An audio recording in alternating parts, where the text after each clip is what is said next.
So just really quick, before I even get to the video, I had made a joke about how Avatar 2 was all about family, and I was going to put a Dom Toretto family in there, and I looked at the cast list for Avatar 2, and I shit you not, There's always room for family.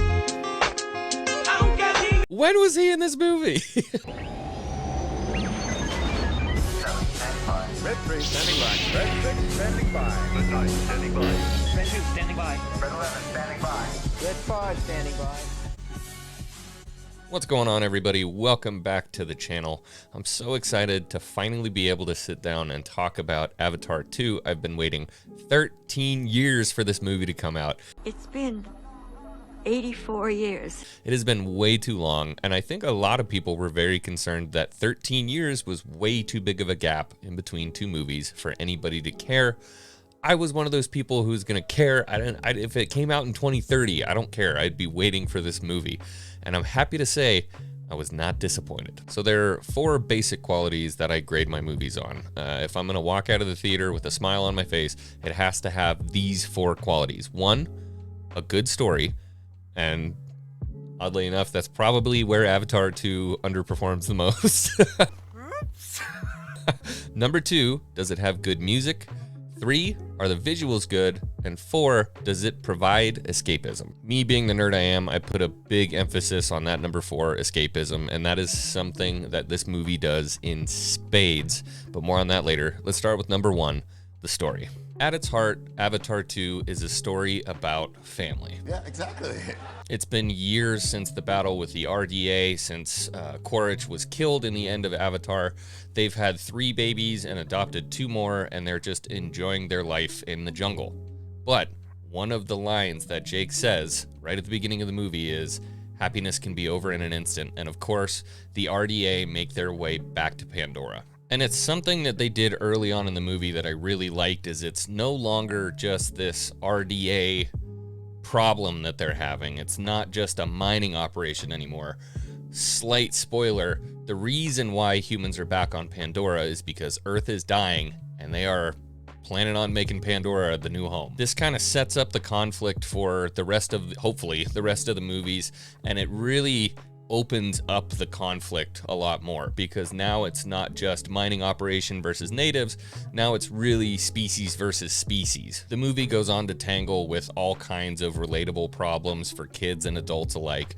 Moving to a new area, fitting in, being different, pesky teenagers and overprotective mothers and over-demanding fathers. It's all there, and it's all very relatable, which makes this very timeless when it comes to the story that it's trying to tell. The one thing I would say a lot of people are probably not going to enjoy is that the story is broken up much more like a play and less like a start to finish movie. There are different acts in this movie. There was nothing that was really all that groundbreaking in this movie when it came to the story, which I don't think is necessarily a bad thing. I like a good timeless story, and this is just a good old-fashioned timeless story. It's not exactly like Avatar 1, where people were very upset that, like, hey, this is just Pocahontas dances with wolves. I get that. This was different. This is a new story that they're telling, and while there are some tropes, it's a little tropey, it is a new story, and I personally really enjoyed it. We're gonna give this story a solid 6.8 out of 10. Nothing crazy, but it's good. It's there. Now, next up comes the music, which is a little bit of a sore spot for me because I loved James Horner's music in the first Avatar. Sadly, we lost James Horner in 2015. And one for my homies. But you can tell they definitely paid a lot of homage to James in this movie. There are a lot of the recurring themes that come back from the first movie. There's, you know, the RDA horns and everything that you feel there, and then obviously the drums and the flutes that come in when you're with the Na'vi. Music is solid, nothing to complain about. I've always enjoyed the music of Pandora, and none of that changed in the second movie. We're gonna give the music an 8.5 out of 10. All right, moving on to number 3. Does it really need to be said? Take a look. Wherever we go, this family is our fortress. The visuals, and the visuals of Avatar 2 are beyond reproach. This movie is absolutely gorgeous. I saw more than a handful of times people saying that Avatar 2 was essentially like being waterboarded with aquamarine for about 3 hours. That's true. That's pretty true. That's pretty true. I mean, that's true. Pretty accurate, yeah. But I'm an American, and Americans love waterboarding. I gotta tell you, I really enjoyed it. I really enjoyed the visuals. Amazing, different amounts of flora and fauna. I mean, the world building that they do in Avatar is second to none. Absolutely love it. The visuals here are breathtaking. The technology has improved so much that there are times when you're watching the film where you wonder if maybe they did a stand-in with an actual freaking Navi or something. I don't know. The visuals are absolutely gorgeous. I didn't see it in the high frame rate. There was an option to go see it in a high frame rate, but a lot of people were saying that switching between the scenes, there was some kind of nauseating moments there. So I just did the normal 3D, and it was spectacular. Nothing to complain about there. The water, the vegetation, the facial expressions, everything. It's hard sometimes to remember that this is all done in basically CG. And it blows everything else that's out there out of the water today. So eat your heart out, Marvel and DC. And Lucasfilm, take notes.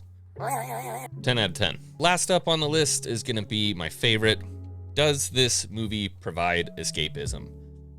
100%. Absolutely, hands down. If I could spend a week just watching an Avatar movie and hanging out in Pandora, I totally would. It's something that the first movie excelled in, and the second movie has come back and done exactly that twofold, because now we have all the beautiful parts of the jungle. We get to revisit moments from the first movie, but we also have this brand new world that we're visiting in the reef and the reef tribe and the oceans and everything that comes along with that. New creatures. It's spectacular. And a lot of people were upset about the runtime, saying 3 hours is way too long. You're going to get bored. You're going to fall asleep. Risman. And it just wasn't true. I stayed in it from start to finish. There wasn't any point where I felt like, oh, this movie's dragging. They should have just shortened this part up. I was in it the whole time. Totally enjoyed it. Escapism. 10 out of 10. I really want to go back and see it again already. So there you have it. I am an absolute shill for Avatar. I loved the movie. If you haven't already, go out and see it. I want this movie to succeed because I want more of them. And I'm sure you guys have seen the projections. It's looking like it's going to do pretty well, but this movie has to make a lot of money for it to be at least even viable in the studio's eyes for them to make another one. So go out, see the movie. Let me know in the comments what you guys thought. I appreciate you. I'll see you on the next one. Ciao, ciao.